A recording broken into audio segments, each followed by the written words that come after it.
The first gunshot rang through the crisp Montana morning air like thunder, jolting Fiona Murphy from her fitful slumber on the crowded stagecoach. Her journey to Silver Creek had been long and arduous, but nothing had prepared her for the chaos unfolding outside the coach windows. "Everybody down!" The driver shouted as another shot cracked through the air. "Bandits!" Fiona pressed herself against the dusty floor of the coach, heart hammering against her ribcage. This wasn't how her new beginning was supposed to start. The year was 1885, and she had traveled all the way from Boston to this untamed corner of Montana territory to accept a position as governess to a rancher's children. The letter had promised decent pay, room and board, and most importantly, distance from the painful memories she'd left behind. "Stay put, miss." An elderly gentleman in the coach pushed her head down as bullets whistled overhead. Outside, hoofbeats thundered closer. Fiona squeezed her eyes shut, clutching her small valise containing her most precious possessions, a locket from her mother, a handful of books and teaching supplies. Just when she thought all was lost, another volley of gunfire erupted, but this time it seemed to be coming from a different direction. "That's Quinn Xavier and his boys," someone from another coach called out. Thank the Lord, minutes later, the shooting stopped. Fiona cautiously raised her head as the coach door swung open, revealing a tall figure silhouetted against the morning sun. Dust coated his denim pants and worn leather chaps, and a revolver still smoked in his hand. When he removed his hat, she saw eyes the color of a storm-tossed sea and a face weathered by years under the harsh western sun. "Everyone all right in here?" His voice was deep and gravelly, like rocks tumbling down a dry creek bed. "We are now, Mr. Xavier," the elderly man beside Fiona replied with obvious relief. The man named Quinn Xavier scanned the faces inside the coach until his eyes locked with Fiona's. Something flashed across his features, surprise, perhaps, or wariness, before he masked it with a curt nod. "Bandits are gone. You folks can continue on to Silver Creek now." He turned to leave, then paused. "Any of you heading to the Xavier Ranch?" Fiona swallowed hard, finding her voice. "I am, sir. Fiona Murphy. I'm the new teacher for your children." His expression darkened immediately, jaw tightening beneath several days' worth of stubble. "You're late. Was expecting you last week." "The train derailed near Billings," she explained, gathering her courage as she stepped down from the coach. "I sent a telegram, never received it." He looked her up and down, taking in her travel-worn dress and disheveled hair. "You're younger than I expected." "I'm 22, Mr. Xavier, and fully qualified. I graduated from the Boston Teachers College with—" "Save it," he interrupted, turning away. "Ranch is another hour's ride from town. I'll have one of my men bring you out once you're settled. But I thought, got business in town. Can't wait." He mounted his horse in one fluid motion, the animal dancing sideways with nervous energy. "Ask for Jackson at the general store. He'll see you get to the ranch." Before she could respond, he spurred his horse forward, leading several ranch hands away and leaving her standing in the dust of the main street, clutching her valise and wondering what kind of man she would be working for. Silver Creek was little more than a dusty main street with wooden boardwalks lining either side. A saloon, general store, small hotel, and a few other businesses made up the heart of town. Fiona straightened her shoulders and headed toward the hotel, determined to freshen up before meeting her charges. "You must be the new teacher," a friendly voice called out as Fiona passed the general store. A middle-aged woman with kind eyes stepped onto the boardwalk. "I'm Martha Simmons." "My husband owns this store, Fiona Murphy," she replied with a grateful smile. "Is it that obvious I'm new?" Martha laughed. "Small town. News travels fast, especially when it concerns Quinn Xavier's business." She lowered her voice. Those poor children need someone like you. Been without a mother for 3 years now, and Quinn, well, grief's made him hard. 3 children, correct? Fiona asked, recalling the details from the correspondence. Yes, Daniel's 10, Charlotte's 8, and little Thomas just turned 6. Martha's expression softened. Good children, all of them. Wild as mountain goats, but good-hearted. You've got your work cut out for you, though. The last teacher left after just 2 months. Fiona's stomach tightened. Why? Quinn Xavier's a difficult man since losing Sarah. Keeps everyone at arm's length, especially women coming near his children. Martha patted her arm. But don't you worry, he's fair if nothing else. After washing the travel grime from her face and changing into her second-best dress, a modest blue calico that brought out the copper highlights in her chestnut hair, Fiona made her way to the general store to meet the man who would take her to the ranch. Jackson turned out to be a weathered cowhand in his 40s with a friendly demeanor that put Fiona at ease. Boss said to get you settled at the ranch, he explained as he helped her into a wagon. Got your trunk from the stage office. Hope you don't mind the bumpy ride. The journey to the Xavier Ranch provided Fiona with her first real glimpse of Montana's breathtaking landscape. Rolling hills dotted with ponderosa pines gave way to sweeping grasslands where cattle grazed in the distance. Majestic mountains framed the horizon, their peaks still capped with snow despite the late spring warmth. It's beautiful, she breathed. Jackson nodded. Finest cattle land in the territory. Quinn's father started with nothing, built this into one of the biggest spreads around before he passed. Quinn's doubled it since, and his wife, Martha, mentioned she passed away. Jackson's expression grew solemn. Sarah died of pneumonia 3 winters back. Took the heart right out of the boss. Those kids are all he's got now, and he guards them like a bear with cubs. He glanced at her. Fair warning, Miss Murphy. He won't make it easy for you. Fiona lifted her chin. I didn't come all this way for easy, Mr. Jackson. As they crested a hill, the Xavier Ranch came into view. A large 2-story house with a wide front porch stood proud against the backdrop of distant mountains. A barn, bunkhouse, and various outbuildings formed a rough semicircle around a central yard where men were busy with afternoon chores. Corrals held horses in various stages of training, and beyond them stretched fenced pastures. Home sweet home, Jackson announced as they pulled into the yard. Before the wagon had fully stopped, the front door of the house burst open and 3 children tumbled out, racing toward them with all the exuberance of wild colts. The oldest, a lanky boy with his father's dark hair, led the charge. Behind him came a girl with pigtails flying and a small boy who struggled to keep up on shorter legs. Is she here? Is she the new teacher? The girl called out, skidding to a stop beside the wagon. Charlotte Xavier, where are your manners? A stern-faced older woman appeared on the porch, hands on her hips. Children, step back and let the poor woman breathe. Fiona smiled and climbed down from the wagon, smoothing her travel-rumpled skirts. Hello, you must be Daniel, Charlotte, and Thomas, she said, addressing each child in turn. I'm Miss Murphy, your new teacher. The children stared at her with undisguised curiosity. Daniel, the oldest, had his father's piercing blue-gray eyes and guarded expression. Charlotte was all energy and questions, while little Thomas regarded her solemnly from behind his brother's leg. Can you ride a horse? Daniel asked abruptly. Daniel, the older woman scolded, coming down the steps. I apologize, Miss Murphy. I'm Mrs. Hollister, the housekeeper. These children have forgotten their manners. It's quite all right, Fiona assured her, then turned to Daniel. I can't ride, but perhaps someone could teach me. Pa says everyone in Montana needs to ride, the boy declared, looking unimpressed. Then I shall have to learn, won't I?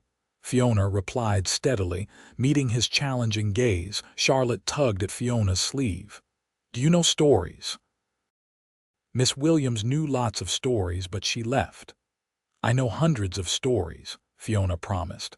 "Some from books and some I've made up myself."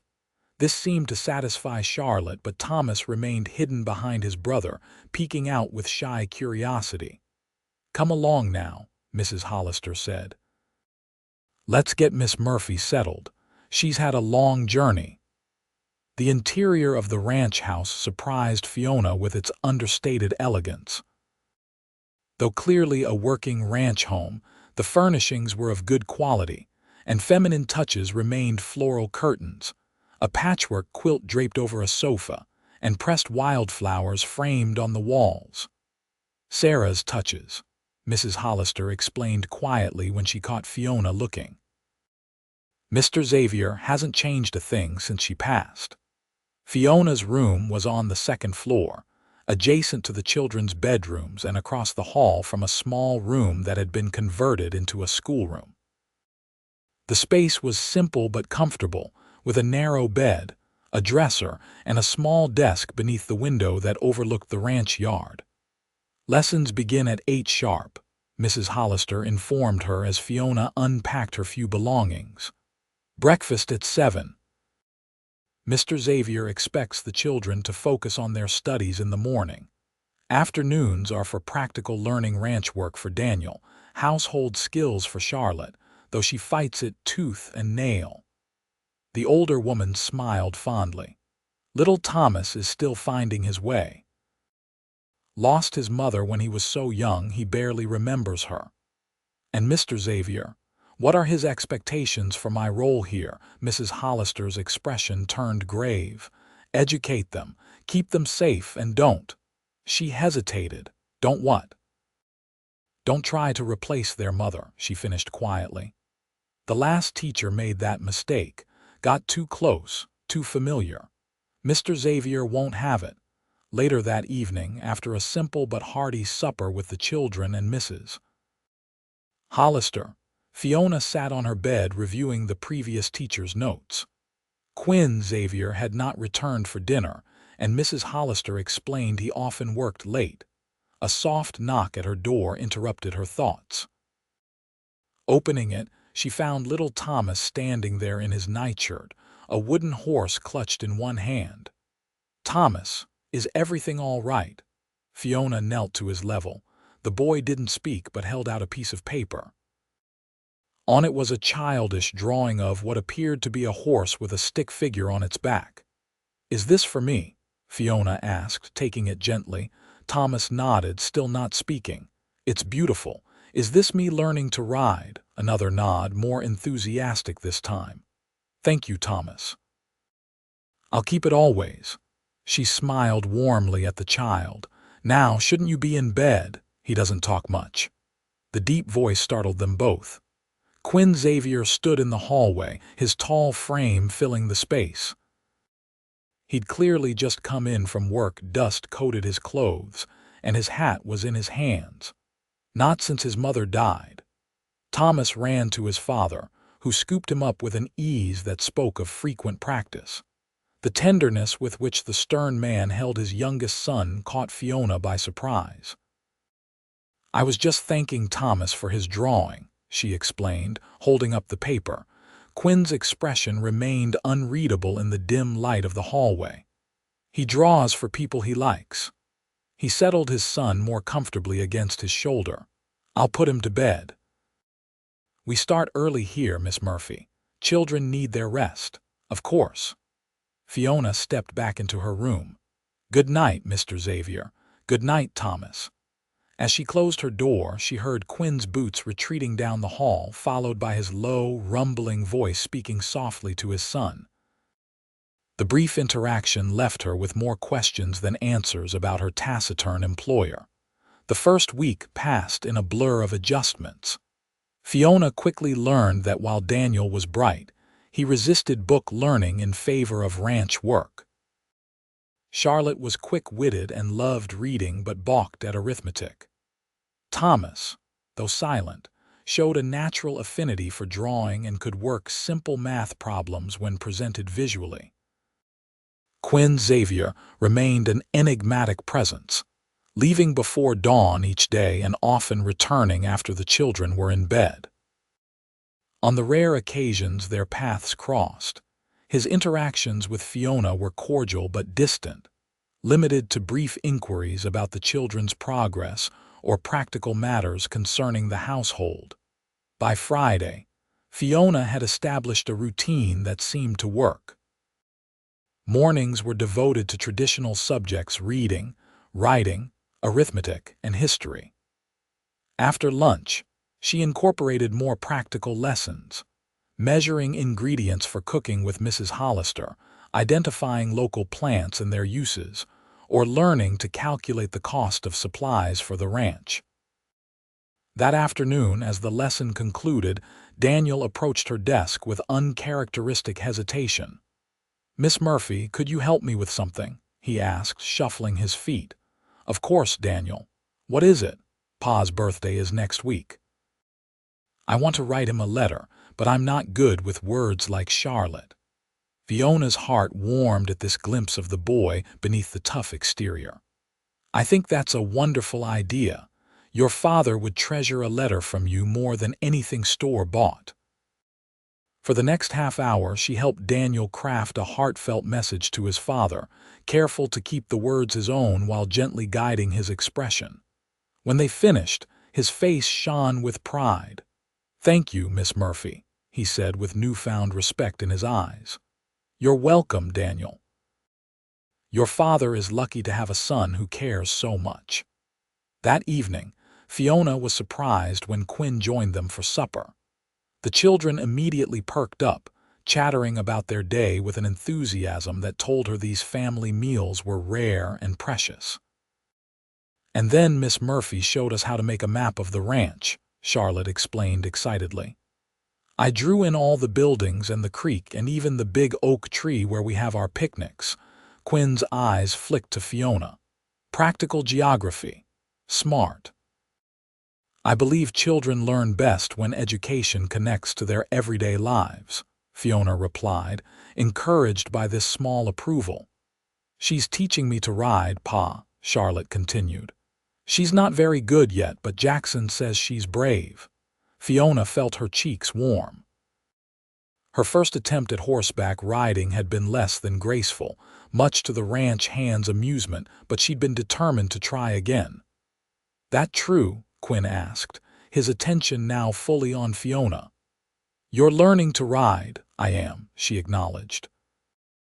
"It seems an essential skill here, and I thought it might help me better connect with the children if I shared in activities they enjoy." Something that might have been respect flickered in his eyes. "Most Eastern ladies wouldn't bother."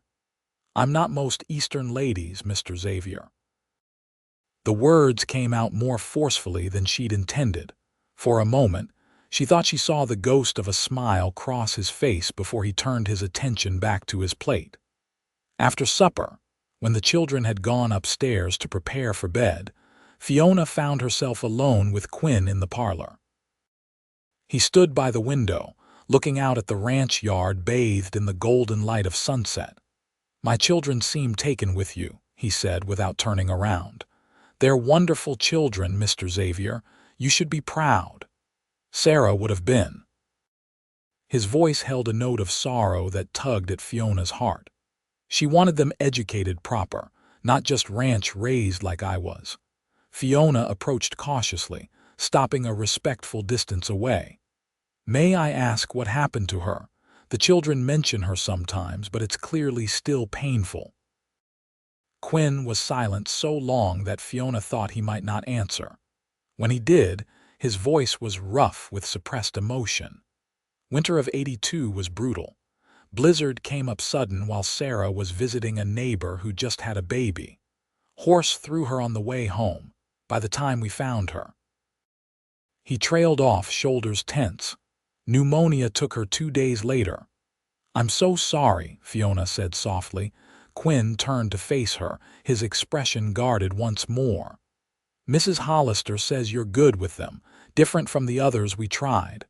I care about them, she replied simply. Not just their education, but their hearts. That's what I'm afraid of, he muttered, almost to himself. Afraid, his jaw tightened. They've had enough loss. Teachers come and go. Don't make promises you won't keep, Miss Murphy. With that cryptic warning, he bid her good night and left her standing alone, puzzling over his words and the pain behind them. As spring gave way to early summer, life at the Xavier Ranch fell into a comfortable rhythm. The children progressed in their studies, and Fiona found herself increasingly drawn into the daily life of the ranch. She learned to ride properly, mastering enough skill to join the children on short excursions around the property. Mrs. Hollister taught her to make bread and preserve vegetables from the kitchen garden, practical skills Fiona had never learned in her Boston upbringing. Quinn remained aloof, but Fiona began to notice subtle changes in his behavior. He joined them for meals more frequently. Occasionally, he lingered afterward to hear the children recount what they'd learned that day. Once, she caught him outside the schoolroom door, listening as she read Treasure Island aloud, the children captivated by her animated storytelling. One evening in early June, after the children had gone to bed, Fiona sat on the front porch enjoying the cool night air and the spectacular display of stars overhead. The creak of the screen door announced Quinn's arrival before she saw him. "Mind some company?" he asked, 2 coffee cups in hand. "Not at all," she replied, surprised by the gesture. He settled into the chair beside her, passing her a steaming cup. "Daniel showed me his history composition today, about Lewis and Clark. He's quite knowledgeable about their journey, especially the portions that pass through Montana territory." Quinn nodded. "He hasn't shown interest in book learning like that since, well, in a long time. He's very bright. All of them are." They sat in companionable silence for a while, sipping their coffee and watching distant lightning flicker on the horizon. "You're different than I expected," Quinn finally said. "How so?" He seemed to weigh his words carefully. "When the agency in Helena recommended a Boston-educated teacher, I figured we'd get some prim spinster who'd try to turn my children into proper Eastern ladies and gentlemen." Fiona laughed softly. "I assure you, Mr. Xavier, I was quite prim when I arrived. Montana has a way of wearing down those edges. Why did you come west? Truth now." The directness of his question caught her off guard. She stared into her coffee cup, gathering her thoughts. "I needed a fresh start," she admitted. "My fiancé died last year, influenza. Afterward, Boston felt suffocating. Too many memories, too many pitying looks." She hadn't intended to reveal so much, but something about the quiet night and his genuine interest loosened her tongue. "I'm sorry," he said simply, the words carrying the weight of someone who truly understood loss. "Life continues," she replied. "As you well know," he nodded, his profile strong against the star-filled sky, "that it does whether we're ready or not." After a pause, he added, "The children are planning something for my birthday next week. They think I don't know." Fiona smiled. "I've been sworn to secrecy, Mr. Xavier." "Quinn," he said unexpectedly. "Seems foolish to stand on formality when you're raising my children alongside me." The simple statement and the use of his first name felt like a significant shift between them. "Quinn, then," she agreed, "and I'm Fiona." The following week brought Quinn's birthday, and with it, a celebration that touched Fiona deeply. The children had prepared gifts with her help: Daniel's letter, Charlotte's hand-sewn handkerchief, and Thomas's detailed drawing of the entire family, including Fiona, standing in front of the ranch house. Mrs. Hollister baked a special cake, and even the ranch hands joined them for supper to mark the occasion. What surprised Fiona most was Quinn's reaction to Thomas's drawing, which included her standing beside Quinn, holding his hand. When the little boy presented it proudly, Quinn studied it carefully, his expression unreadable. "Is that Miss Murphy holding my hand, son?" he asked softly. Thomas nodded vigorously, then shocked everyone by speaking his first words in Fiona's presence. "Family." Quinn's eyes, suddenly bright with moisture, met Fiona's across the table. Something unspoken passed between them, something that made her heart beat faster and her cheeks flush with warmth. Later, as the celebration wound down and the hands returned to the bunkhouse, Quinn found Fiona helping Mrs. Hollister clean up in the kitchen. "Could I have a word?" he asked, gesturing toward the door. Outside, the June evening was perfect warm with a gentle breeze carrying the scent of wildflowers from the distant meadows. They walked in silence until they reached a large oak tree where a simple wooden swing hung from a sturdy branch. "Sarah put this up for Daniel when he was small," Quinn explained, running his hand along the rope. "Charlotte loves it now, even got Thomas on it last week." "It's wonderful to hear him speaking again," Fiona said. "Because of you." Quinn turned to face her, his expression earnest in the fading light. "Mrs. Hollister says he started talking to her about you weeks ago, just wouldn't do it where you could hear him." "Children heal in their own time," Fiona said. "He just needed to feel safe enough." "You've done that for all of them," Quinn said. "Made them feel safe again, happy." He stepped closer. "Even me." Fiona's breath caught in her throat. "Quinn, I fought it," he admitted. "Told myself it was wrong to feel this way again, that Sarah wouldn't be gone 3 years this winter." His voice dropped lower. "That you deserved better than a rough rancher with 3 wild children." "That's not for you to decide," Fiona said softly, finding courage she didn't know she possessed. "Besides, I happen to be quite fond of those wild children, and their father." Quinn reached out slowly, as if giving her time to step away, and brushed a strand of hair from her face.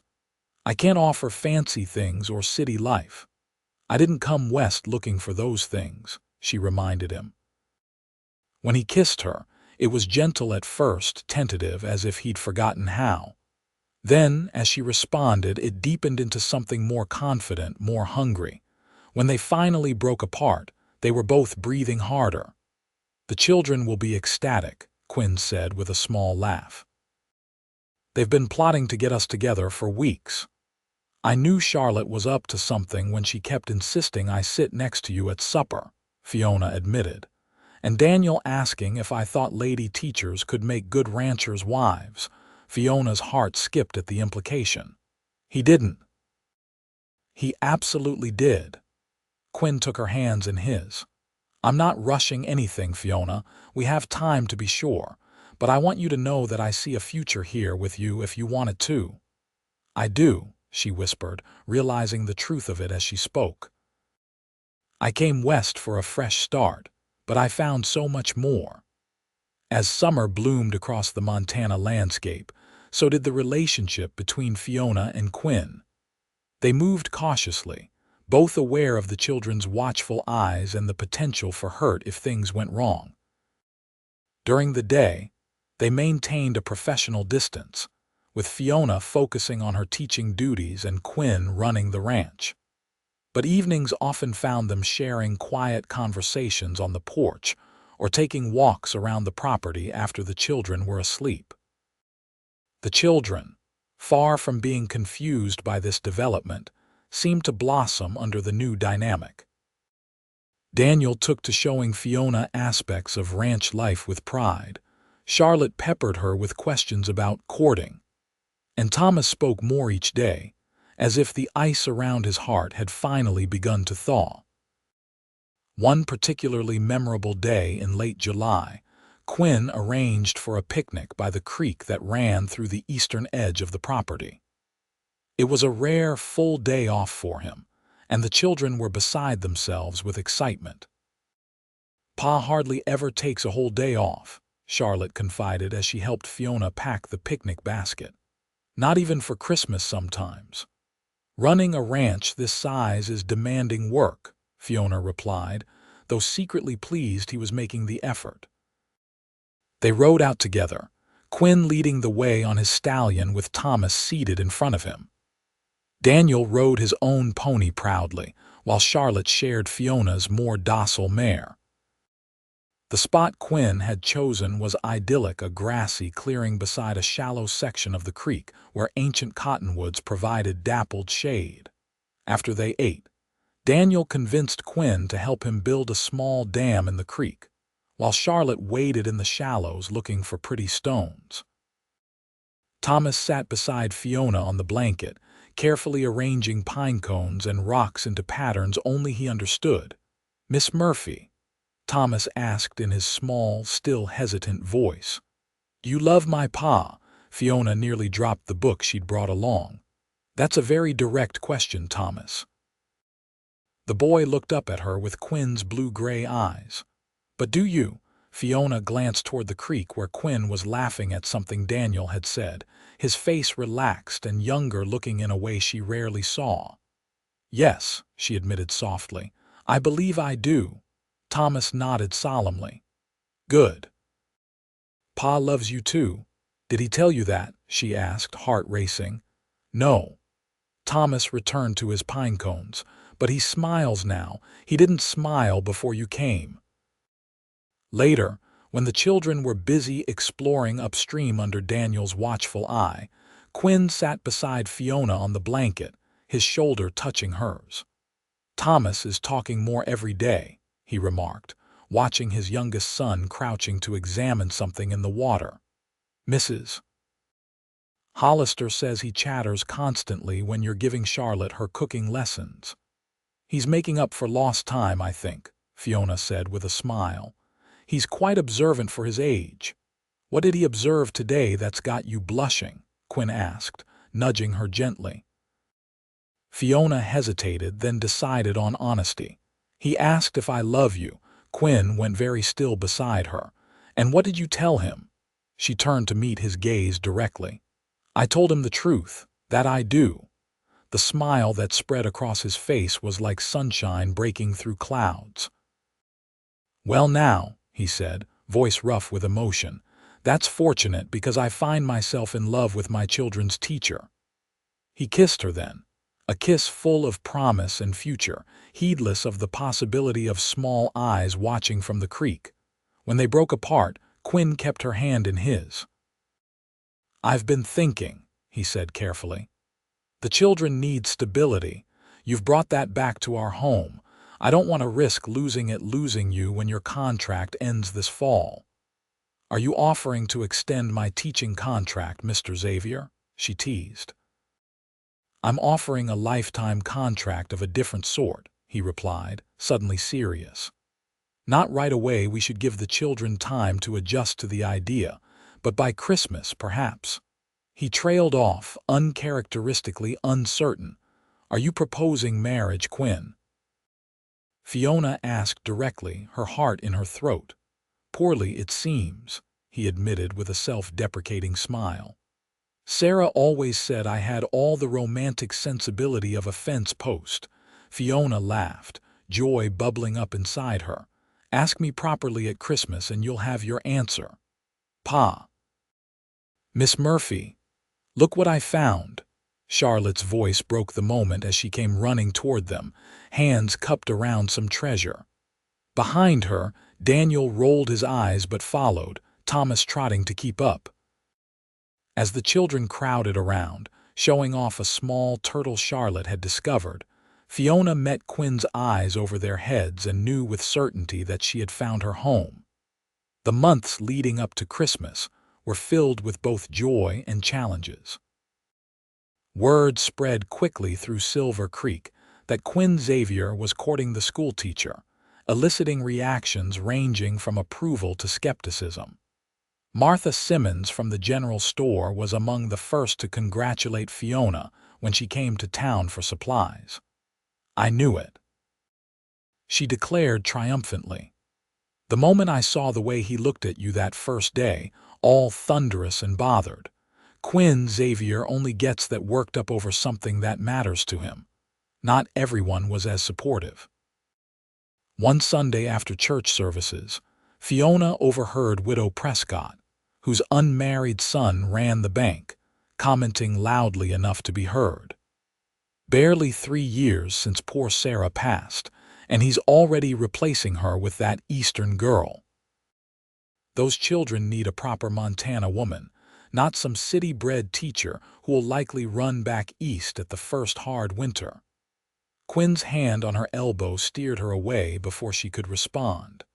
"Don't mind Eliza Prescott," he murmured. "She's been trying to match me with her niece since the funeral." "Perhaps she's right about one thing," Fiona said as they walked toward the wagon where the children waited. "I haven't experienced a Montana winter yet." "What if I'm not as hardy as everyone seems to think a rancher's wife needs to be?" Quinn helped her up to the wagon seat before responding. "Sarah wasn't Montana-born either. Came from Philadelphia. Said her first winter nearly sent her running back, but by the second, she couldn't imagine living anywhere else." His eyes held hers steadily. "It's not where you're from that matters, Fiona. It's what's in your heart." That evening, after the children were asleep, they sat before the fire in the parlor, Quinn's arm around her shoulders as she leaned against him. "I've been thinking," he said, his deep voice rumbling against her ear. "Maybe we shouldn't wait until Christmas." Fiona looked up at him in surprise. "For what? To make things official between us?" He shifted to face her more directly. "The children already think of you as family. The whole town knows my intentions. Why wait?" "Because proper courtships take time," she replied, though her heart raced at the suggestion. "And because I want to be certain the children are truly comfortable with the change." Quinn chuckled softly. "Charlotte asked me yesterday if you would be her mother by Christmas, and Daniel has been dropping hints about building an addition to the house come spring, for when the family grows." "He said that." Fiona felt a rush of affection for the boy who had been the most reserved with her at first. His exact words. Quinn took her hand, his expression growing serious. "I know this isn't the grand romance you might have dreamed of, Fiona. I'm not a poetic man. But I love you and so do my children. We want you to be part of our family permanently." Tears pricked at Fiona's eyes. "That's all the poetry I need, Quinn Xavier." His kiss was tender, a promise sealed without words. When they parted, his eyes searched hers. "Is that a yes?" "Will you marry me before Christmas?" "Yes," she whispered, her heart full to bursting. "Though Martha Simmons will have a fit trying to arrange a proper wedding on such short notice." Quinn laughed, pulling her close again. "Let her. It's about time this town had something joyful to gossip about." The news of their engagement spread through Silver Creek like wildfire. As predicted, Martha Simmons took charge of wedding preparations with enthusiastic efficiency, declaring that the Xavier Murphy wedding would be the social event of the season, even if we have only 3 weeks to prepare. The children's reactions to the official announcement warmed Fiona's heart. Charlotte immediately began planning her role as flower girl, while Daniel asked serious questions about whether Fiona would still be their teacher, or if the town would need to hire someone new. "I'll continue teaching you through the spring," Fiona assured him. "After that, we'll need to discuss with your father what arrangements make the most sense for next year." Thomas's response was the simplest and most affecting. He climbed into Fiona's lap during story time that evening and, in front of his siblings, called her Mama for the first time. The word hung in the air for a moment before Charlotte clapped her hands in delight, and Daniel gave a nod of solemn approval.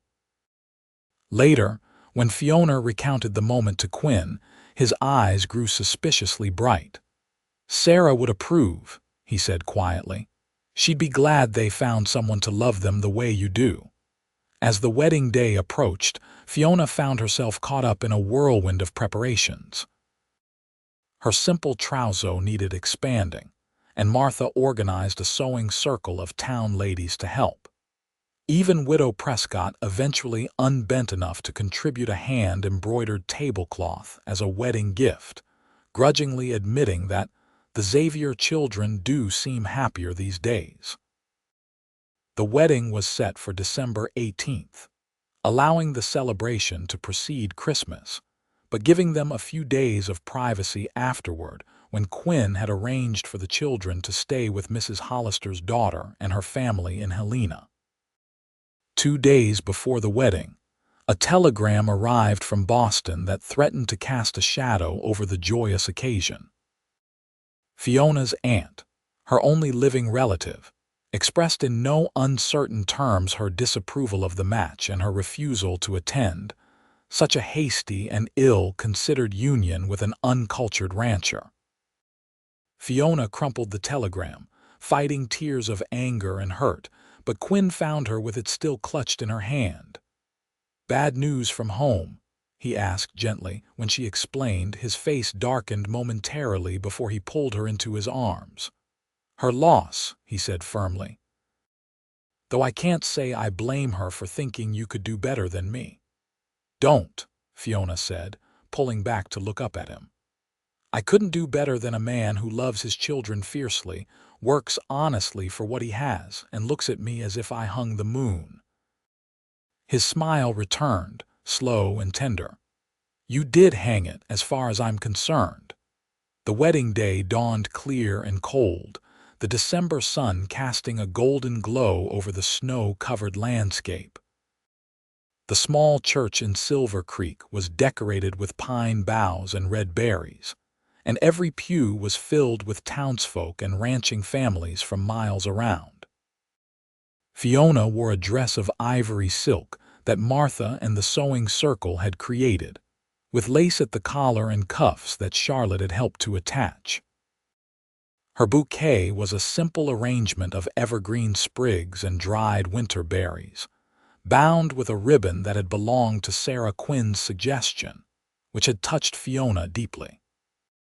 As she walked down the aisle on Jackson's arm, the ranch foreman having proudly agreed to stand in for her absent family, Fiona's eyes were fixed on Quinn waiting at the altar. He stood tall and straight in a new black suit, his usually unruly hair tamed for the occasion, his face alight with a joy that mirrored her own.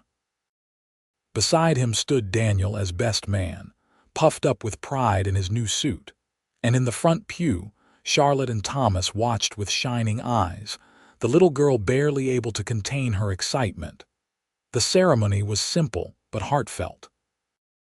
When the minister pronounced them husband and wife, and Quinn kissed her with restrained tenderness appropriate to the setting, the church erupted in cheers and applause. Thomas broke away from Mrs.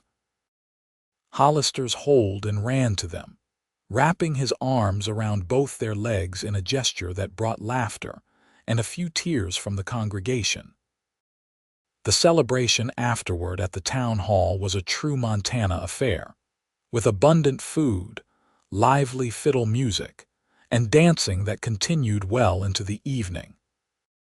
Quinn, not usually one for public displays, kept Fiona close throughout, his hand rarely leaving hers as they accepted congratulations and well wishes.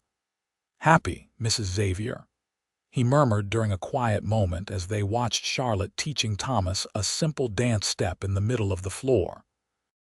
"Completely," she replied, leaning into his solid warmth, "though I'm still getting used to the name." "You wear it well," he said, pressing a kiss to her temple.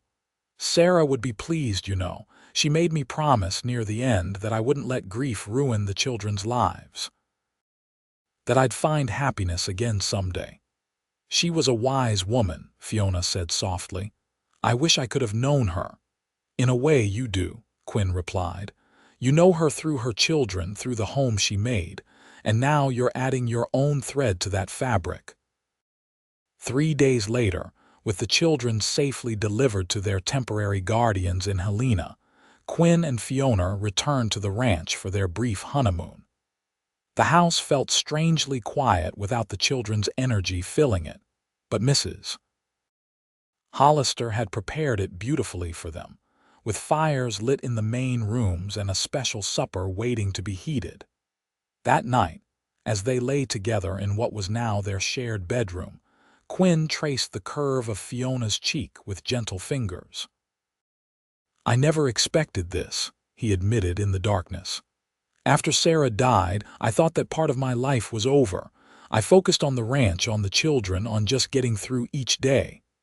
And now," Fiona asked, nestling closer to his warmth, "now I find myself looking forward again.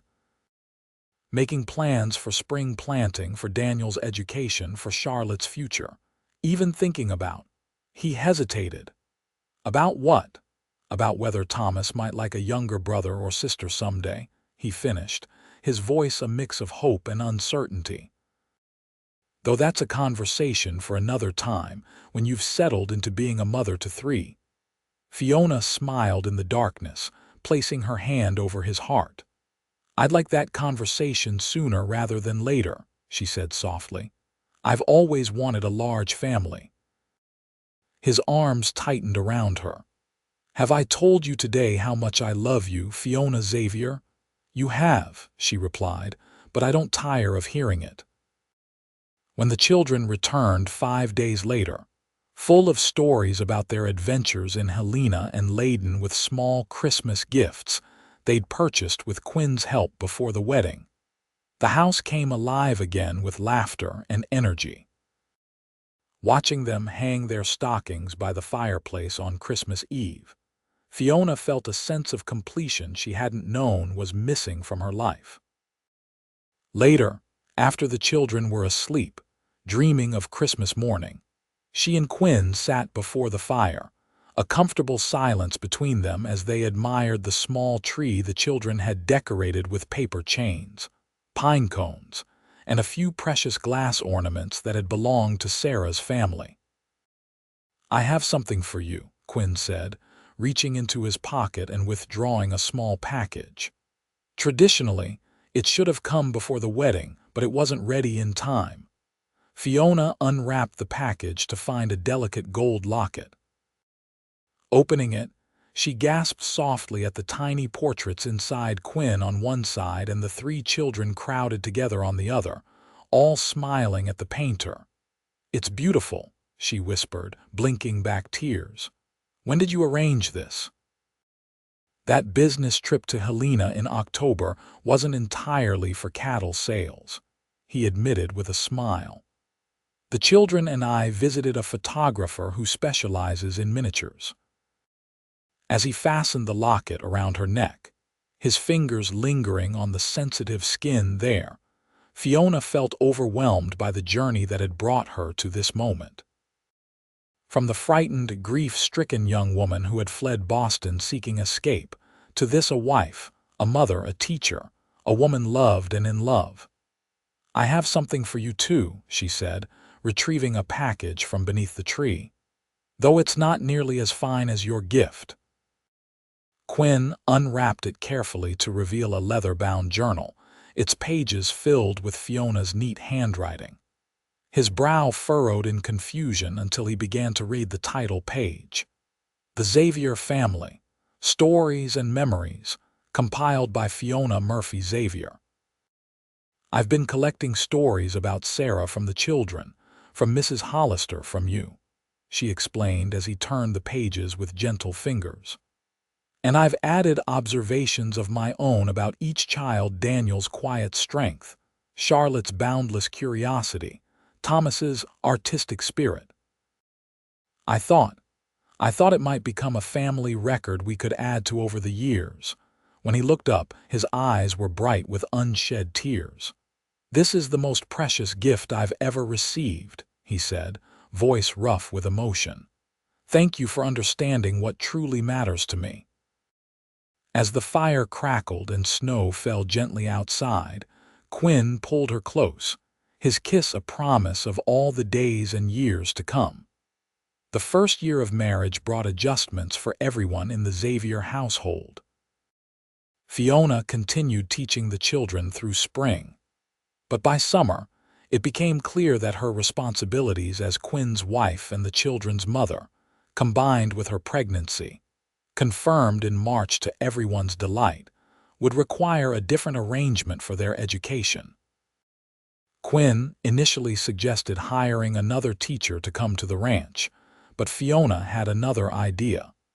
What if we established a proper school in Silver Creek? The town has grown enough to support one, and there are at least a dozen children within riding distance who receive little or no formal education.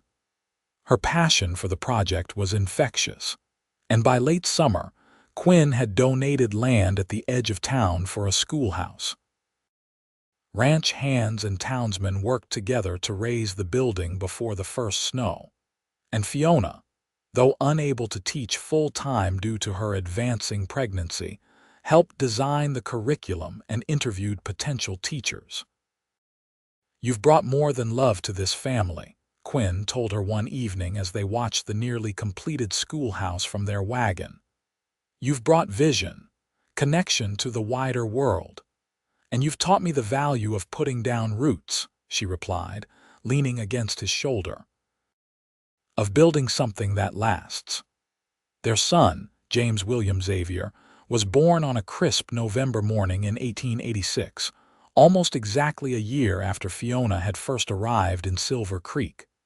The birth was difficult but ultimately successful, with both mother and baby emerging healthy, if exhausted.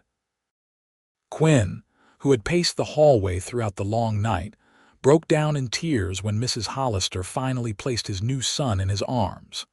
"He's perfect," he whispered, bringing the swaddled infant to where Fiona lay pale but smiling in their bed, just like his mother.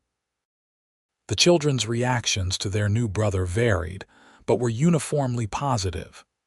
Daniel, now 11, approached the baby with serious responsibility as the oldest brother. Charlotte was enamored, constantly wanting to help with feedings and changing. Thomas, at 7, was fascinated by the tiny features and spent hours watching the baby sleep, often drawing pictures of baby James that captured his expressions with remarkable accuracy. That first Christmas as a family of 6 was simple but joyous.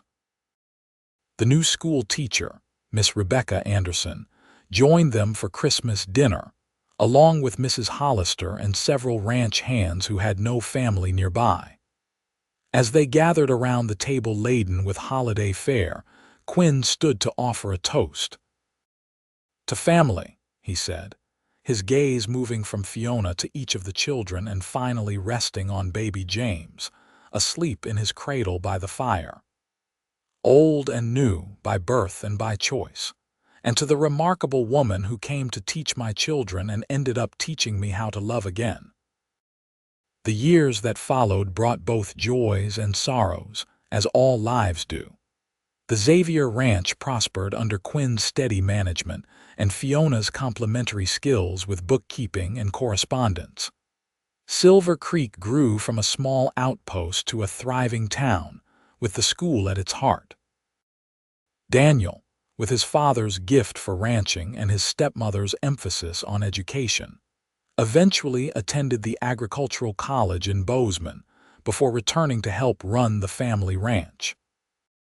Charlotte's quick mind and independent spirit led her to teaching, following in Fiona's footsteps but with her own distinctive approach. Thomas, the quiet artist, found his voice through his drawings, which eventually earned recognition beyond Montana's borders. James grew into a sturdy boy with his father's build and his mother's thoughtful nature. He was joined 2 years later by a sister, Sarah Elizabeth, named for both grandmothers, and finally by another brother, Michael, whose arrival in 1891 completed their family.